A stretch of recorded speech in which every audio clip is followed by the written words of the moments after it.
then we are going to talk about the next concept in this control unit. We have known that each CPU, the central processing unit, in fact, it includes two components. One is ALU and another is control unit. You have ALU to do the arithmetic or logic calculations. Then you need a control unit to control what instruction you want to perform and what's the sequence of these instructions. So that is all controlled by this, we call it control unit. So the control unit, it is the organization force in the computer. And basically we can talk about two concepts. The first is two registers, okay? These two registers is used to construct the control unit. Firstly is instruction register. It contains the instruction that be executed. Now, what's the instruction we are executed is contained in this instruction register. And then after it is performed, we need to go into the next instruction, right? So we need to store what is the next instruction. So it is the next construction.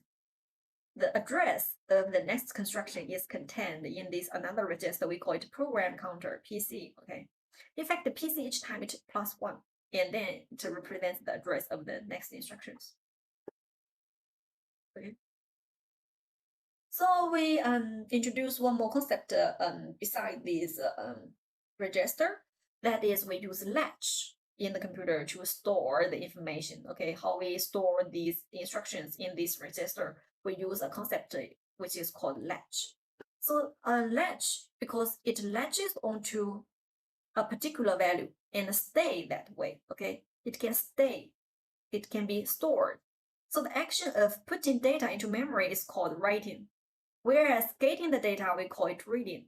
And then we containing it in the position we call it, we use some components like latch to accomplish such kind of task. Okay. So how does this latch works? By the hardware components, we may check through this video. Okay. Try taking an ordinary OR gate and feed the output back into one of its inputs and see what happens. First, let's set both inputs to 0. So 0 or 0 is 0, and so this circuit always outputs 0. If we were to flip input A to 1, 1 or 0 is 1. So now the output of the OR gate is 1. A fraction of a second later, that loops back around into input B. So the OR gate sees that both of its inputs are now 1. 1 or 1 is still 1, so there is no change in output. If we flip input A back to 0, the OR gate still outputs 1. So now we've got a circuit that records a 1 for us, except we've got a teensy tiny problem. This change is permanent. No matter how hard we try, there's no way to get this circuit to flip back from a 1 to a 0. Now let's look at the same circuit, but with an AND gate instead. We'll start inputs A and B both at 1.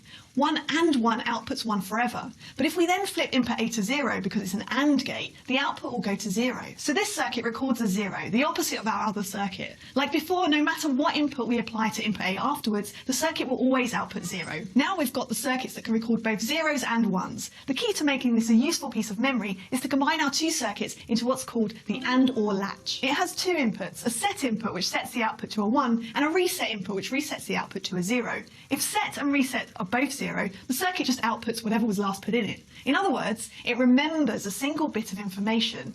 Memory! This is called a latch because it latches onto a particular value and stays that way. The action of putting data into memory is called writing, whereas getting the data out is called reading. Okay, so this is how does the latch work to contain the information in the register. Okay? So the register is a group of latches. Okay, that operation likes a register. So it is a group of latches. So it holds a single number, and the number of bits in the register we call it width. For example, 8 bits or 16 bits. That's the number and digits in the register. Then when we talk about the ALU and the control unit, which is constructed by registers and using a lot of latches, one of the most important components in the computer we have already introduced, right? That is the CPU, right? So it is usually the most expensive component in the computer. It is also the brain of the computer, right? So we call it a microprocessor, or we call it a central processing unit. So basically, it is an integrated circuit, which is designed to process the instructions, which contain an ALU and a control unit. So this is one of the most important component hardware in our computer, the CPU. And this is just how the pipeline or processing techniques for this our CPU. We can have this pipeline, or this we can have this serial processing, or pipeline processing, or we can have this parallel processing. It depending on what kind of control unit we have. We can design different kinds of control unit for the ALU. We are not going to this pipeline in much more detail. If you are interested, you can refer to the book in the same chapter. Okay. So then we are going to talk about one of the most important human in this computer science, which is von Neumann. So the von Neumann created a concept that each computer is constructed in a von Neumann architecture containing 5 main components, 5 fundamental components. That is a control unit, which include a CPU, which include a control unit and a ALU. And then it needs a memory to store the data. And it also needs an input device and an output device. So this is the 5 important components in the von Neumann architecture: control unit, arithmetic unit, memory unit, input and output, the 5 main components. And in this von Neumann architecture, the instruction and data you need to process are all stored in the same place, the memory unit. Okay, so this is the second important property in this von Neumann architecture, that the instruction and the data you need to process, they are stored in the same position, in the same way. Okay. And this concept influenced how we construct a computer, how we design computer from very earlier to nowadays. It has a very, very important meaning for today's computer. So after we talk about the most important one, CPU, we are going to take a glance in this memory. Okay, so memory, it means it's very easy to understand, right? It holds data. It's an area where hold data. It also holds instructions. We say data and instructions are both stored in the memory in the von Neumann architecture. So it's a holding area for data, instruction, and also other information. So it is also contained on the chips, which is connected to the system board. And the most well-known types of this memory, it can be categorized to several types. First one, we call it random access memory. The second, we call it read-only memory. And third, something other memories, for example, like flash memory. So we can understand the differences between all these memories through their name, right? The first one is random access memory. And from this name, read-only memory, you can find their properties through the name, right? So let's get more detail. So about the memory, the one more most important thing is that in the memory we have contents. This is very easy to be understand. But one more thing important is that for each content we have an address for it. So when we access the operator or the data, we can directly access its data in the contents, or we can access the address of the content, and then we refer, what's the address of, we need one data in this address, and then we check its corresponding contents is this one. So for each memory, we have a content and we also have an address, and both of them are stored in this binary string representative types. So a memory is a collection of cells, okay? Each of them has a unique physical address.